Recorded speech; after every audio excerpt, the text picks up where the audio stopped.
Is one in a series. For more information and to order PBS home video, call 1-800-776-8300. The following presentation is from PBS Home Video.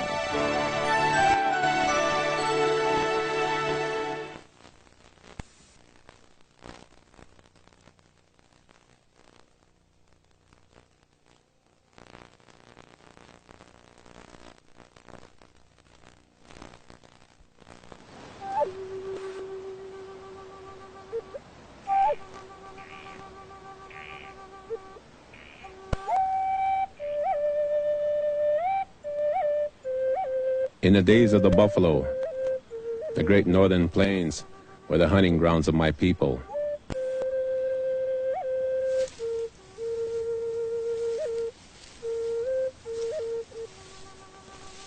To most Americans, we're known as the Sioux.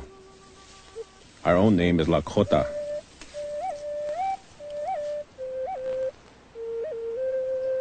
Our territory included much of what is now North and South Dakota, northern Nebraska, and eastern Wyoming. In Lakota, my name is Omakatanka. It means great wide world. The white man, he calls me Milo Yellowhair. At the center of our lands, there is a sacred place. We call it Chesapa, the Black Hills, the heart of everything that is.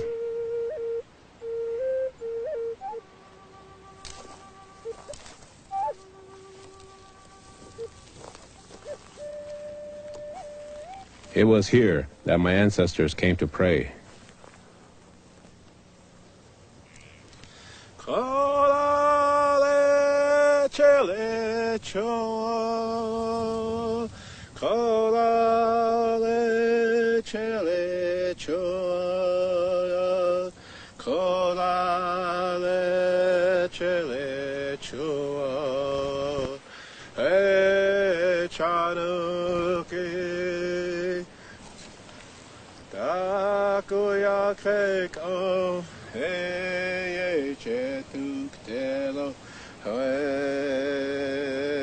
When the white man came here, he found gold, and he stole the Black Hills.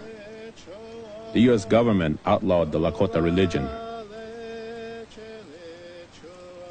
For more than 100 years, we have fought for the return of this sacred place. It has been a struggle with the white man, and a struggle with ourselves.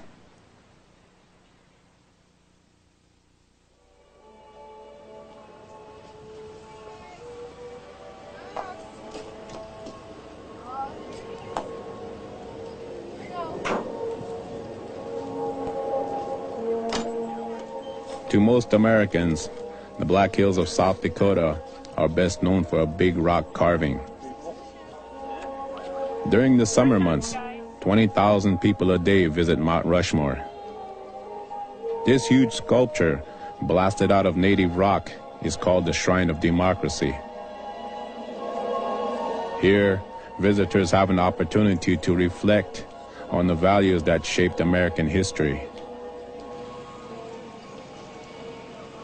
With the attraction of Mount Rushmore, tourism dominates the economy of the Black Hills, bringing over $100 million a year to white-owned businesses. Few Indians have managed to adapt to the new conditions.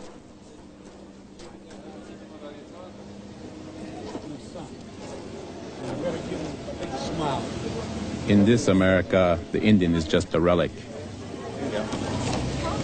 Thank you very much. Have the history. You know, the history of America is the Indians. And that's what tourists come to see, and it's nice to have them out here. Still the same, making the same things that they did 100 years ago. It's nice. They like them when they're in the suede and the leather. They like them with all the beads on. They like them with the braids. They like to buy the traditional look of what they've always thought the Indian was. Say how. How.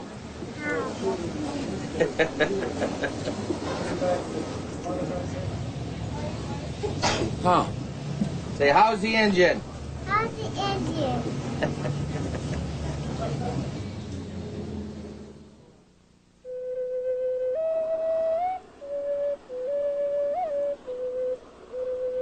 "60 miles away, east of the Black Hills, the Pine Ridge Indian Reservation begins. It was here, in the Badlands, that my people were rounded up 100 years ago and forced onto lands that the white man had no use for. This is my home, the home of the Ogallala, one of the 7 bands of the Lakota Nation. As you cross onto the reservation, you feel a change, a different sense of time. My people did not adapt well to the white man's world.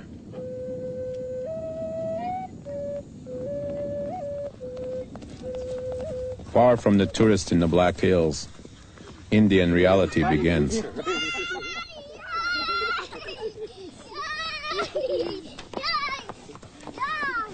The Ogallalas are the descendants of the great warriors, Red Cloud and Crazy Horse.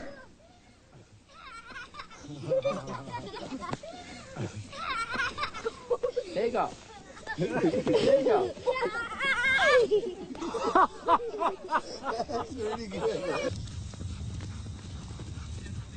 My feeling is that Oglala still continue to remind the United States that there's a people inside the exterior boundaries of the United States that are not like them. I recall that some of the books as recent as 10 years ago, and even now, depict the Indians as poor, poverty-stricken, helpless victims of progress. Okay, that might be true for the people who look at us that way, but for many of us, to live in this state is by choice. Choice primarily initiated and driven by the love for the land. Regardless of how the land is now, we feel, at least the traditional Lakotas feel, that we all come from the land. The origin legend of any people gives you the underpinnings for the social fabric of that people, for everything good in that society, and also all of the corruptions in any society. Among the Lakota, our origin legend we call the Othokahe stories. In our story, it starts out, at the time of first motion, Iyan is. Before anything has meaning, Iyan is. The spirit of Iyan is Wakantanka. And so Iyan takes from the core of Iyan's self and sends it to the surface. And we call this place Wamanka Ogananka Ichante, the heart of everything that is. This is the Black Hills. The Black Hills are one of the oldest places on the face of the earth. They're 6 billion years old. There's always, from the creation of Earth, that place was special. We also say that we were created and we spread out from the Black Hills. We came back to the Black Hills during the cleansing, and then we scattered again from there. Our pipe was brought to us in the Black Hills, the sacred pipe. The 7 sacred ceremonies of the pipe were given to the people in the Black Hills. The 7 nations gathered at the Black Hills every 7 years. So there's a whole, I guess, thousands of years of relationship to the Black Hills. That this is all of the earth is sacred. This place is the most special place on earth. It was so sacred no one lived in there on a permanent basis. It was only a place you could go in and go out of, like the Holy of Holies for the Hebrews. They had a responsibility from the very beginning of creation to act in a certain way to the buffalo and to the coyote and the snake and other animals. In the ceremonies, you can assume the form of those animals. And when you do, you have to contribute something to their knowledge of the universe, and they contribute something to yours. Those are real ceremonies, and these things really take place. So when you say the land is sacred, what you're talking about is a particular geography that involves all kinds of people and animals, which is a little different than having an ancestral estate in France and being able to trace back to Charlemagne. Now that's a very valid thing, but it doesn't involve all of creation. See, in the Indian perception involves duties and responsibilities. Now, if you're taken off that land and you can't fulfill those responsibilities, then the rest of creation starts to become alienated because you're not doing your part. And you see, then you begin to get in severe trouble. And if you talk to some of the holy men up there, they will say that a lot of the social problems of the Sioux are a result of losing the Black Hills, so you couldn't perform your duties. You couldn't become a contributor to the ongoing creation. And consequently, your people started to fall away, and they started to suffer, and they started to fight among themselves.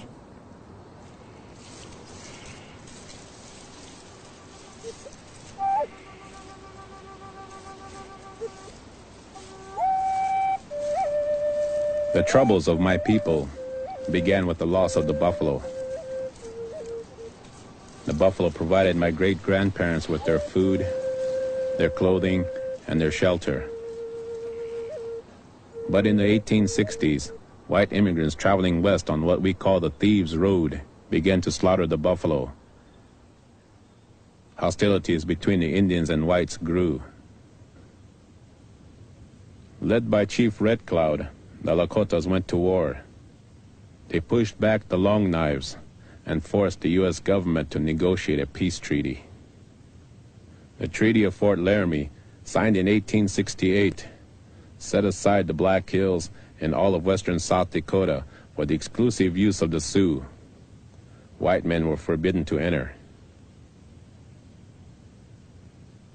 But the buffalo were disappearing, so Red Cloud and his band settled near the fort, tempted by the government's offer of free food, liquor, and tools. But a young warrior named Crazy Horse never signed the treaty. He and his followers remained on the Lakota hunting grounds and refused to join Red Cloud at the fort.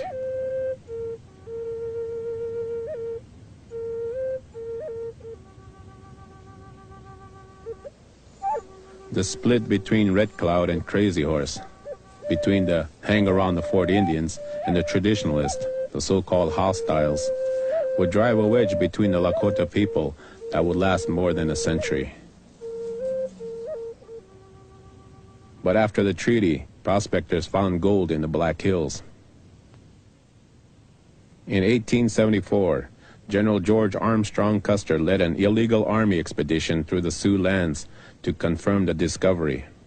He returned with tales of nuggets just waiting to be picked from the ground. After the discovery of gold, the U.S. government pressured the Sioux to change the treaty and sell the Black Hills. But Crazy Horse refused to even consider negotiations. He declared, "One does not sell the land on which the people walk."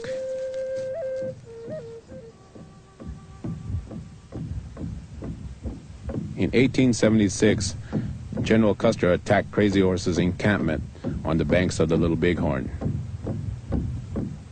In a shocking defeat, the Sioux annihilated Custer's full command. My own great-grandfather, Tulance, rode with Crazy Horse that day. But a year later, under pressure from the army and with the buffalo nearly extinct, Crazy Horse and his starving band finally surrendered.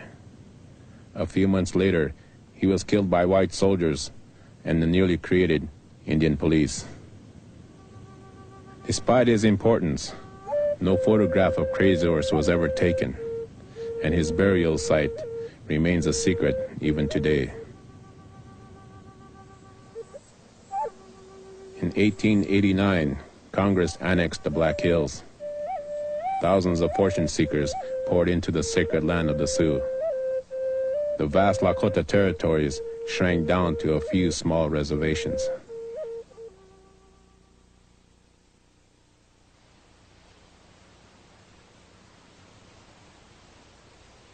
Today, the Pine Ridge Reservation is the poorest place in the United States.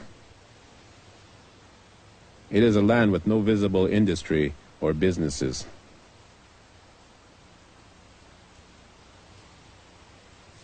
In an economy where land has no spiritual value, but is only equal to money, The 20,000 Lakota who live here have not done well.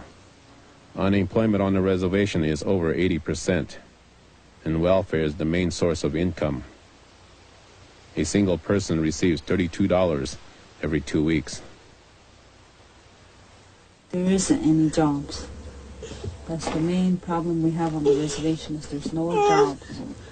And if there is a job, a place that where a lot of people could be employed, I don't think a lot of the families wouldn't be drawing ADC or getting general assistance.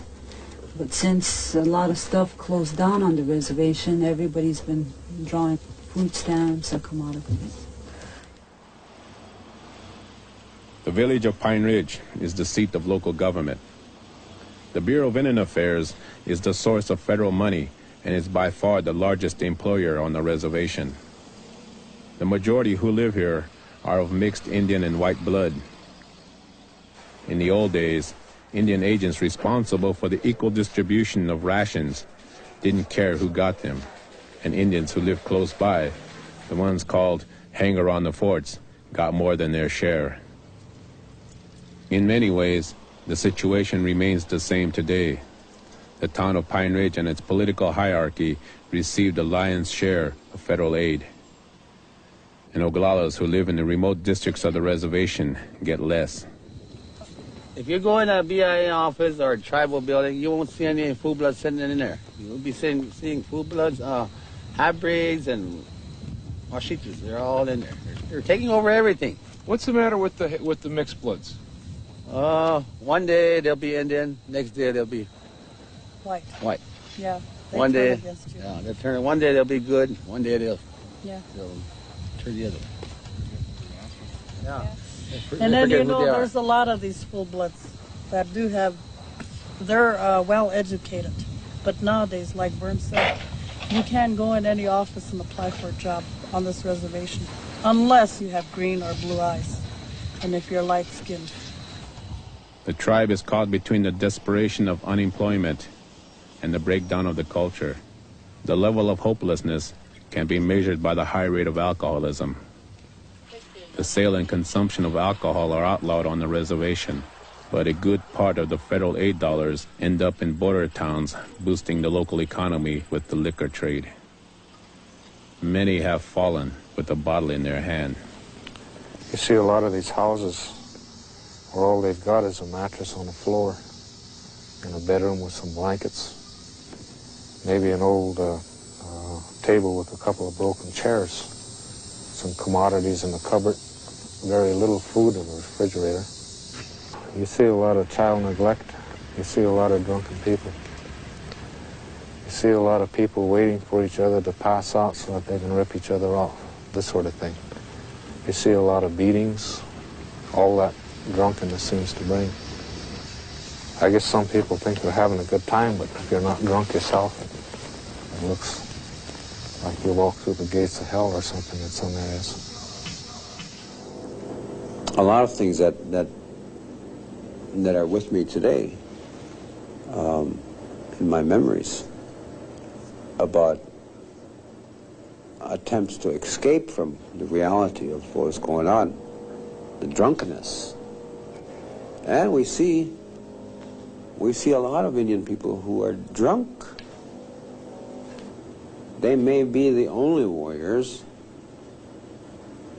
who are saying that they don't want to accept anything anymore, one more day of white society, and that they would just soon kill themselves drinking. Slow death.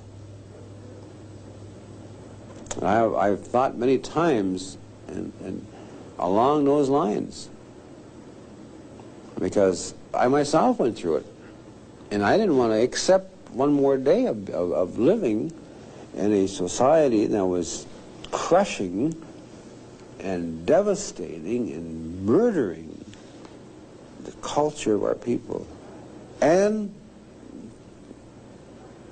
the spirituality. In the 1950s, the Eisenhower administration tried a new solution to the problems on the reservation. It was called termination. The government pressured Indians to leave the reservation and move to the city. When they get to the city, they expect, and they've heard rumors of $5, $6, $7 an hour jobs, nice apartments, running water, bathrooms, showers, and they expect to find this. Well, what these new urban Indians usually found were ghettos, minimum wage jobs, unemployment, poverty, and despair. The man of the family can't cope with these problems, as I say. He's never been faced with them on a reservation. On a reservation, at least he could always go out and kill a deer or go out and hunt or fish and bring meat home to his family. Here in the city, there's nothing for him. In the late 1960s, out of the urban red ghettos created by the government's policy, grew AIM, the American Indian Movement. Among the early leaders of this emerging liberation movement were men like Dennis Banks and Leonard Peltier. In 1959, when Eisenhower was pushing the termination policy and it was trying to relocate all the Indians into the major cities, right? And Turtle Mountain was, I think, was number 3 on the list to be fully terminated. And we were given, the people were given an option either to be relocated or to just stay on a reservation, not receive no benefits, no whatever. And at that time, I started attending a lot of meetings with my father, who was going to a lot of meetings around the community. And I got interested in it from then on, because I heard some very emotional speeches made by women, you know, pleading and begging for some of the men to do something because their children were at home starving. And it had a very strong effect on me. I had swore at that time that, you know, as a young man, fantasizing, daydreaming, I thought, well, I'm going to grow up and I'm going to help my people.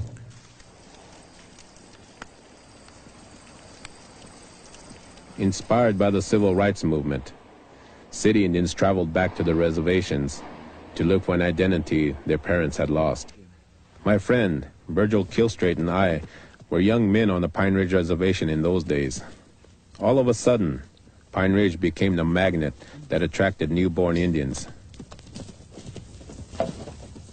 Virgil and I were the descendants of Crazy Horse's traditional Lakotas, and it was exciting for us to watch our city cousins rediscover their culture. The memory of that time, of that reawakening, is still bright. We were like the library that never got used. You know, I think that's probably what I would say, you know. The full-bloods never really lost anything. They've always had it. It was the people who came back and who gained quite a bit. It was the same people whose parents have lost quite a bit within that. The city movement, you know, all of a sudden it was cool to be an Indian because all the other young white kids were epitomizing Indians. You know, long hair, beads, the leather clothes, you know, whatever it is, you know. It was always this, you know, and so the Indian kid looks at this and he's trying to sit there, you know, wearing a shirt and tie and looking at it and say, hey, well, maybe there is something here, you know. So he looked back and he looked at the readings, the writings, and the books that was written about him. And he says, well, I like this, I like that, I like this. And then his interest was formed. Then he says, well, I'll ask my dad where I came from. He went back and he said, oh, yeah, you have people living on the reservation back there, you know. So he comes back to the reservation and they maybe stuck him in a sweat lodge. And then they took all the doubts away from him.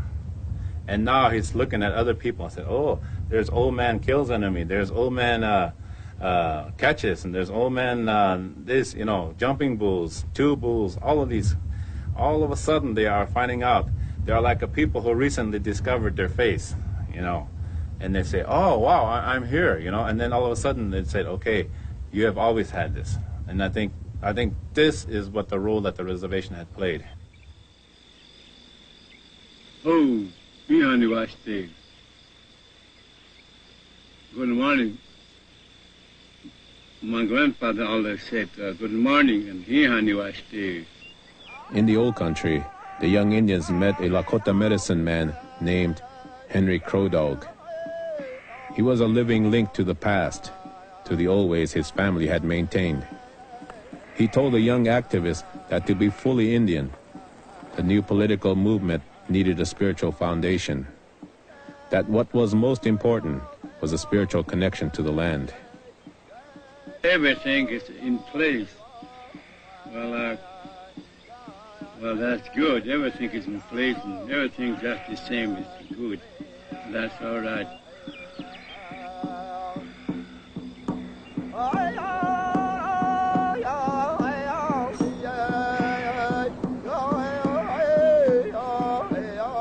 From the Holy Men, AIM members began to learn about the Black Hills and the long history of broken treaties. And they also confronted the stark reality of life on the reservation. In 1972, AIM launched a series of demonstrations with traditional leaders, which culminated in a march on the Bureau of Indian Affairs in Washington, D.C. The march to protest conditions on the reservation was called the Trail of Broken Treaties. This is our land. This is our country. We're the native of this country. This, right here, this federal ground is our property, yes. We want someone, one of our kind here, and doing our thing for us. Why in the hell do we have to put up with some I don't know people?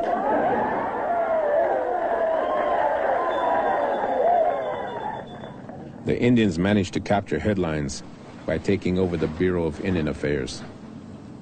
But when the occupation ended, television reports focused on major damage to the property. AIM had gone to Washington as a civil rights organization. Now they were seen as a threat by federal authorities, and they returned to South Dakota with a reputation as a radical political group. Back on Pine Ridge, AIM began a series of demonstrations against racism in towns bordering the reservation. Their growing activism and alliance with the traditional Lakotas put them at odds with the BIA-sponsored local government, then headed by tribal chairman Dick Wilson. It was a rekindling of the old divisions dating back to the days of Crazy Horse and Red Cloud. It was the old split between the hostiles and the hang-around-the-fort Indians. Dick Wilson was elected in Pine Ridge, as many people had been elected before him and since him, according to the American system. But it didn't mean much to the old traditional full-bloods who lived outside of Pine Ridge, out in the districts. And to prove that it didn't mean much to them, you would have to see what their grievances are. Their grievances were that the Pine Ridge government was ignoring the outlying districts, that it would do nothing to take care of their grievances for them, that all of the money that was being taken in by the tribe from the U.S. government was being spent mostly in Pine Ridge on the mixed bloods, the oligarchy that understood the American system, and that the full bloods and the traditionalists were being ignored. In January 1973, in a town near Pine Ridge, a young Lakota named Wesley Bad Heartbull was stabbed to death by a white man. When the authorities charged the white man with involuntary manslaughter instead of murder, AIM led the protest. When you charge a white man premeditated murder, you charge him with second-degree manslaughter. And we ain't going for it anymore. And I know this whole damn town is an armed camp. When the prosecutor refused to up the charge to murder, the Indians rioted.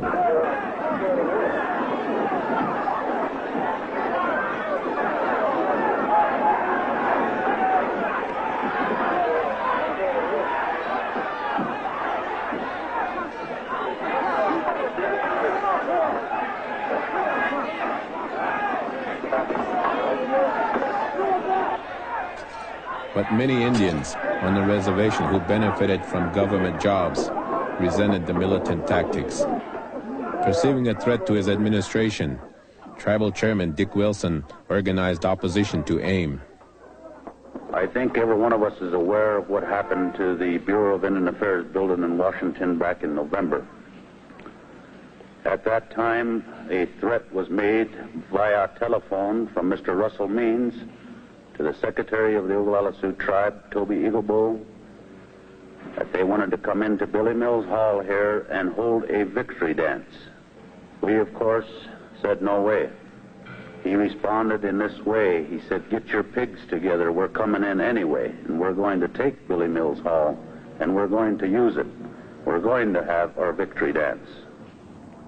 To counter the threat of the militants, the BIA provided Wilson with financial support. The tribal chairman used the government money to hire a group of Indian vigilantes. They were known as the Goon Squad. These people that were hired were law-abiding citizens of this reservation, people that had jobs. Many of them did. They didn't want the same thing happening here that happened in Washington. As tensions increased, Dick Wilson used the Goon Squad and BIA police to threaten any political opposition. They beat and harassed traditional tribal members. The worst thing was the prohibition against public meetings. At the time AIM came in, the tribal government was forbidding any public meetings and used the police to break up any that tried to start. So it was just like a police state, which is really what was behind the decision to make a last stand at Wounded Knee. A century ago, on December 29, 1890, at Wounded Knee, South Dakota, the U.S. Army, Custer's Old Regiment, shot down 300 unarmed Lakota men, women, and children. They were accused of performing an outlawed ceremony called the Ghost Dance. The bodies of Chief Bigfoot and his followers were piled into a mass grave. It was the last massacre of the Indian Wars. Wounded Knee was the darkest hour in Lakota history, and it became a potent symbol for all Indians.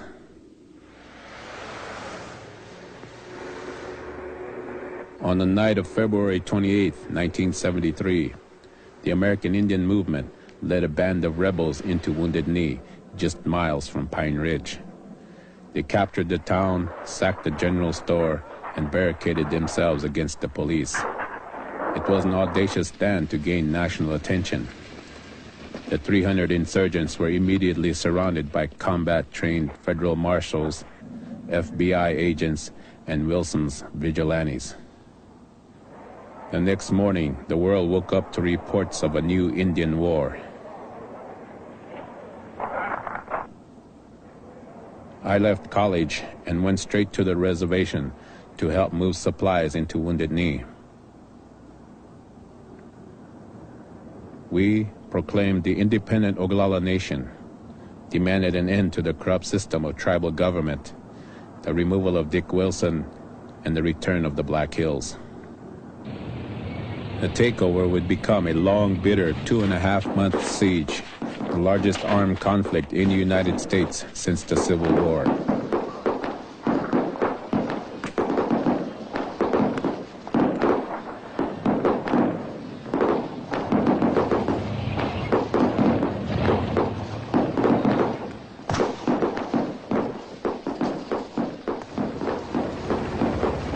Although they were surrounded by government forces during a harsh winter, a sense of dignity and confidence emerged within the embattled camp. Inside Wounded Knee, the dream of a free Indian society was reborn. For 71 days, I never worried about a BIA person coming to tell me what to do, or a BIA police officer telling me what to do, or a BIA administration telling me what to sign or not sign, or what deed that could be authorized, or what resolution was passed. No white person ever came and came up to me and said anything to me about get moving, or that this land is my land and you cut your land over there. For once, white people came up and asked me, for direction. What, can I do this or can I do that? And there was a sense of freedom, of really being free, and I didn't want that to end. And I realized that when it was over, that it would be downhill. After 71 days, the Indians surrendered when the government promised to consider their grievances. But negotiations never resulted in any progress on the issues. Instead, conditions only worsened. The FBI and federal prosecutors conducted a large-scale investigation of the American Indian movement, tying up its leaders in high-profile trials. Back on Pine Ridge, the anger and animosity provoked by Wounded Knee engulfed the tribe. With AIM tied up in the courtrooms, Dick Wilson was free to pursue a vendetta on the reservation. Any house rumored to shelter a political opponent of Wilson could become the target of a drive-by shooting. One evening in 1974, the Richards family was attacked. 5 family members were wounded.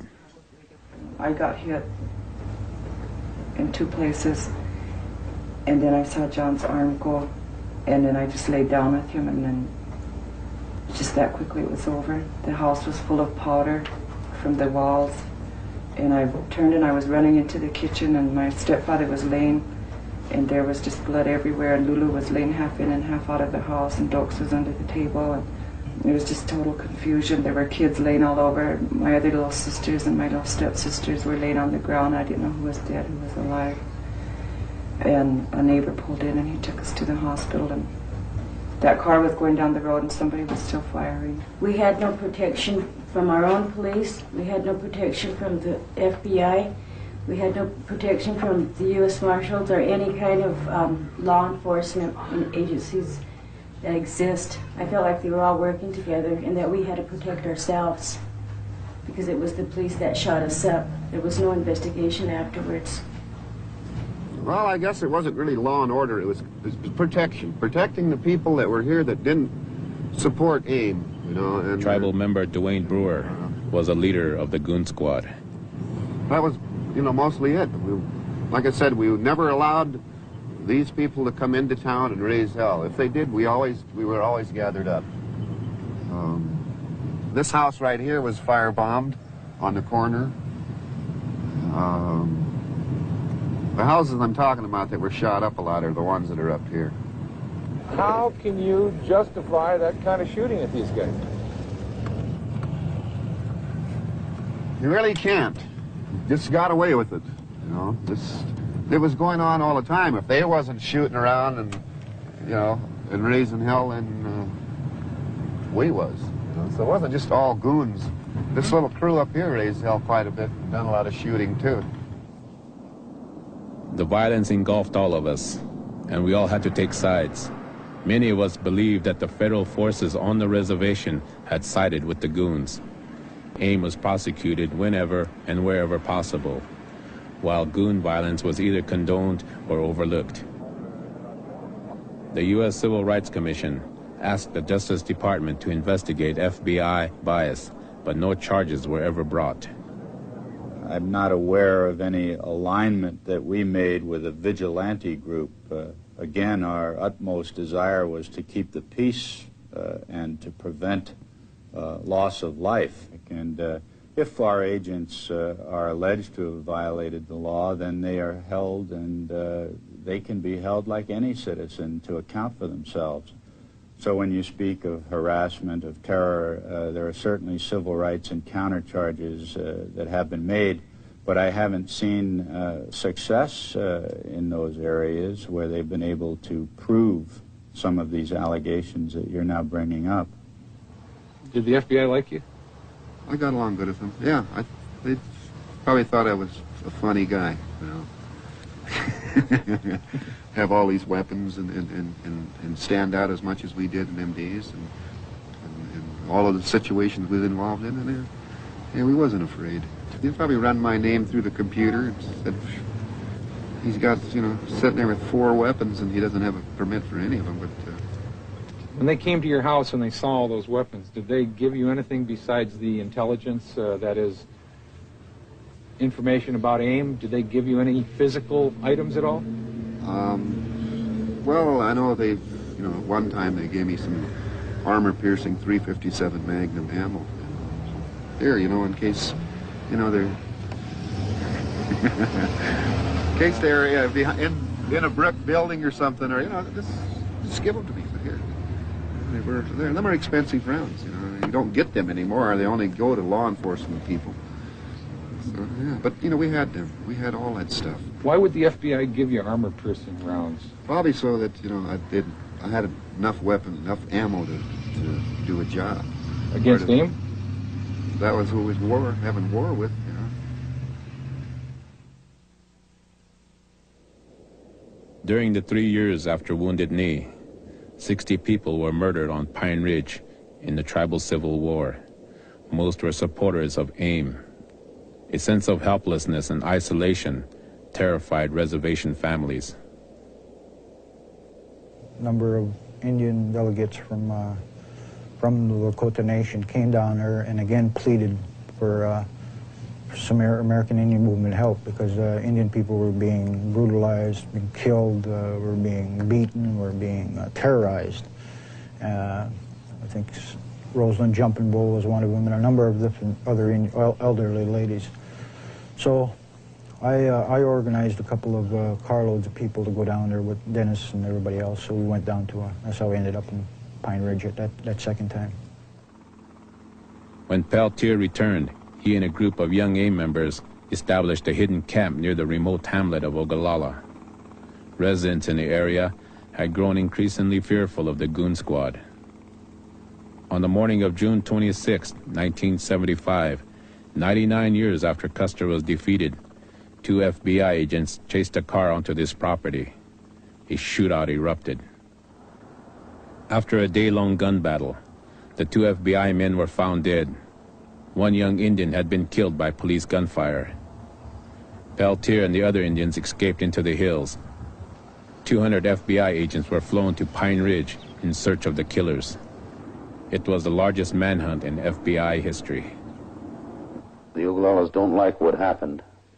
And if the FBI don't get them, the Ogalallas will. What do you mean? Just what I said.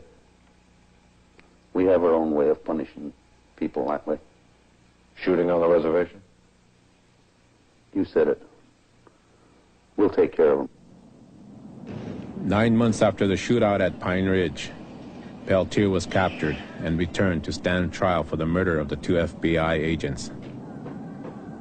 The Indians protested that the government wanted him not for murder, but for his politics. His trial brought Peltier national attention, but the judge would not allow any evidence about the political violence on the reservation. Peltier was convicted of murder and sentenced to 2 life terms. 5 years later, Peltier's lawyers won the release of a secret FBI document which indicated that his gun did not fire the fatal shots. But his latest appeal, based on this discovery of withheld evidence, has been denied a hearing by the Supreme Court. For many Indians, Leonard Peltier had become the latest symbol of the resistance and the spirit of Crazy Horse. The year after the FBI agents were killed, Dick Wilson was defeated in tribal elections. The Goon Squad disbanded. The American Indian movement lost its prominence in the political landscape, and the violence subsided. But for the Lakota, the tribal civil war had overshadowed the vision of the return of the Black Hills.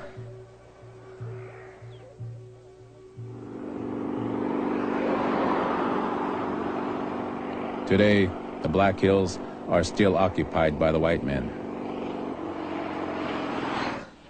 Tourism and gold mining are flourishing. At the peak of the summer season, the sacred land of the Lakota is the site of the largest motorcycle rally in the world.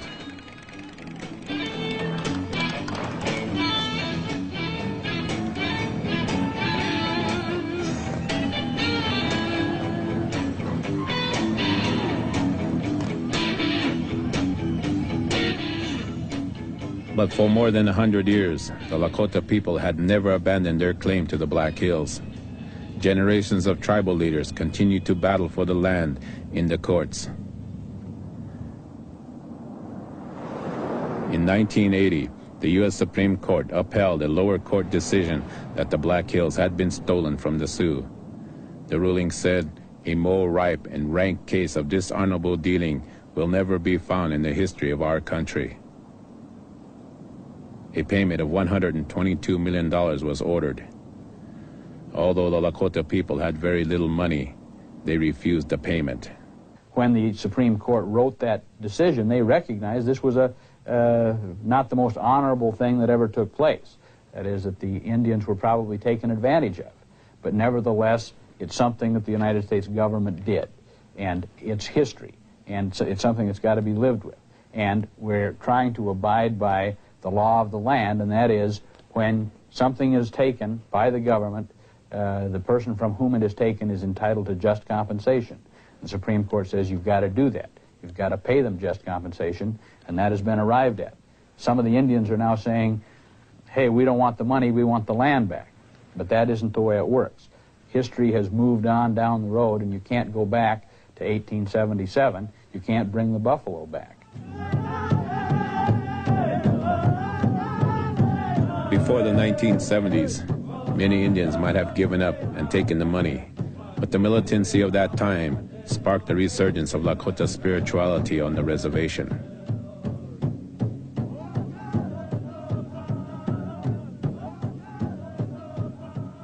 After a lifetime of teaching the old ways, the medicine man Henry Crow Dog died in 1985.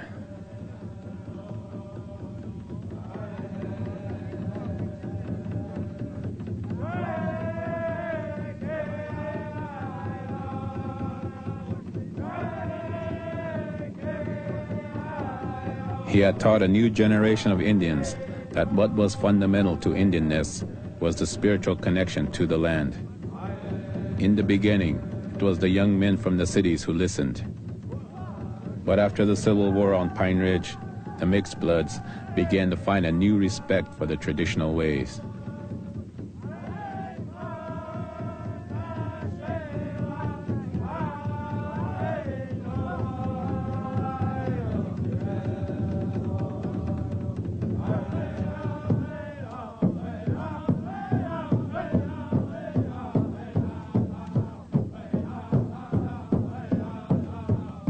Men like Crow Dog had taught the words of Crazy Horse that one does not sell the land on which the people walk, and that to sell the Black Hills would be like selling your mother.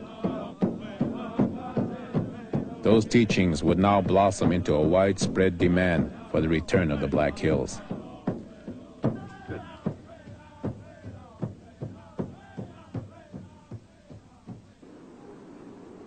The Lakotas were now determined to pursue the difficult course of legislative action. New Jersey Senator Bill Bradley proposed a compromise solution to give back all federal land in the Black Hills. This is a congressional act that would cede to the Sioux Nation 1.3 million acres of land in the Black Hills area of South Dakota. Now, there's no private land involved, no state-owned land involved. All rights of access, timber rights, grazing rights, mineral rights that are existing now would continue to exist.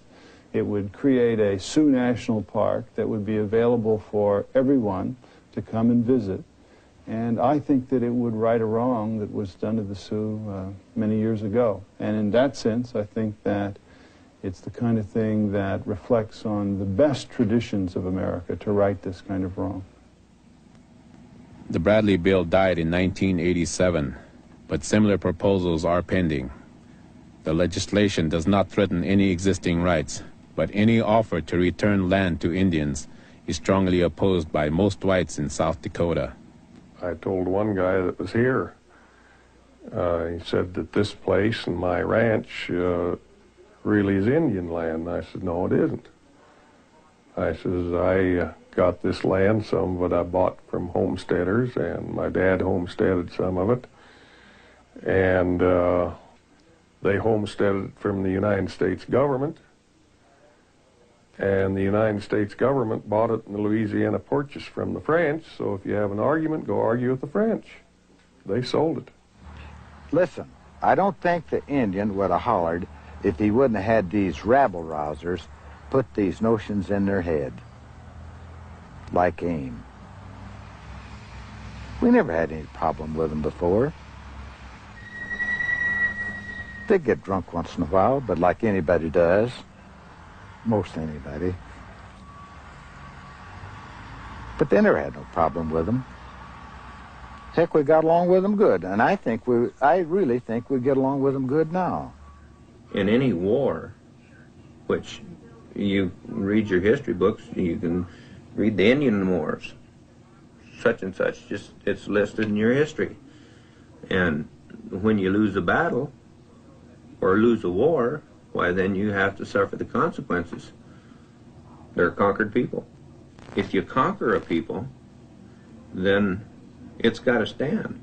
That's just like if some big guy comes gives you a thrashing, you stay thrashed. Or if you want to try him again, why, I guess you can. But the end result might be the same. Good chance of it.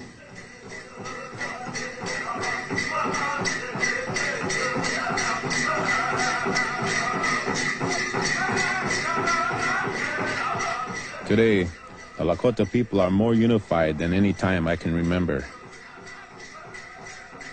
In the old days, only the full-bloods came to the summer powwow on Pine Ridge. Even among our own people, there was a kind of racism. The full-bloods were called big bucks or big Indians, and they were thought to be stupid. But since the Civil War, things have changed. Now, the mixed bloods also come to dance. For them, I think they saw they had to make a choice, to be an Oglala and all that it entails, or go the other way and have nothing at all. I kind of halfway believed a long time ago in some of the ways, but I never was involved in it because of my light skin. It was hard to get into any little group, the traditional group, because they were so strong. Now it's kind of opened up for all of us. Just some of your friends that are full-bloods and stuff say, you ought to come out to my house. We have good sweats, and it doesn't have to be a religious one, it can be just for the good feeling, and a simple prayer. That, I don't know, going through them for 3 years and really getting involved in it, and then to go around all of these people that you were at war with, you learned that you can't go and, be having a ceremony trying to heal somebody or pray for them so that their future can be good and have hatred for them, They teach you in simple ways is not to carry hatred in you. That's a sickness, And so just by, going out and doing it and being around them people, I think that I got rid of a lot of my hatred and stuff, and they probably got rid of a lot of hatred for me too because, we get along.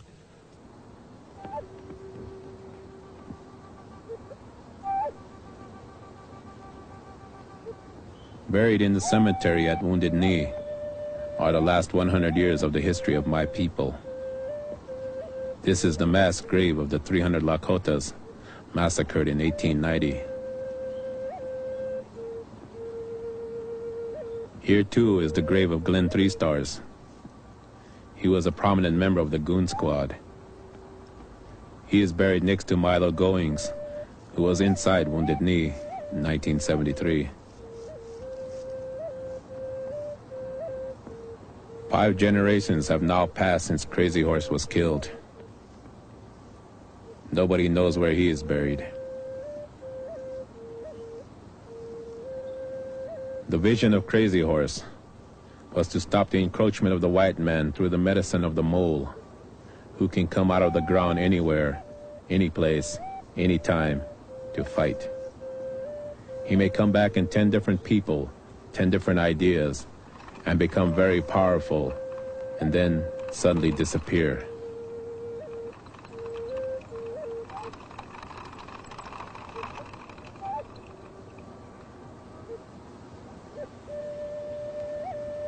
Now a new generation holds his vision for the return of the Black Hills.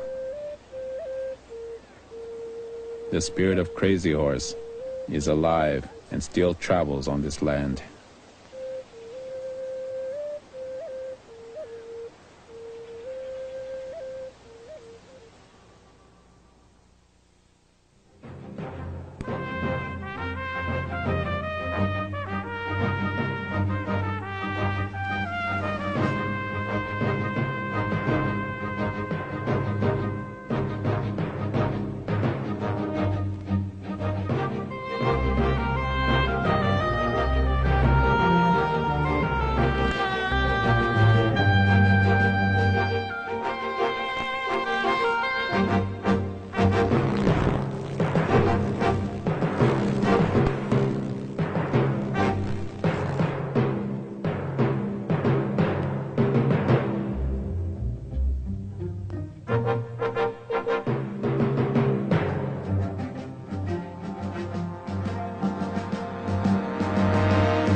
Funding for Frontline is provided by the financial support of viewers like you and by the Corporation for Public Broadcasting. Frontline is produced for the Documentary Consortium by WGBH Boston, which is solely responsible for its content.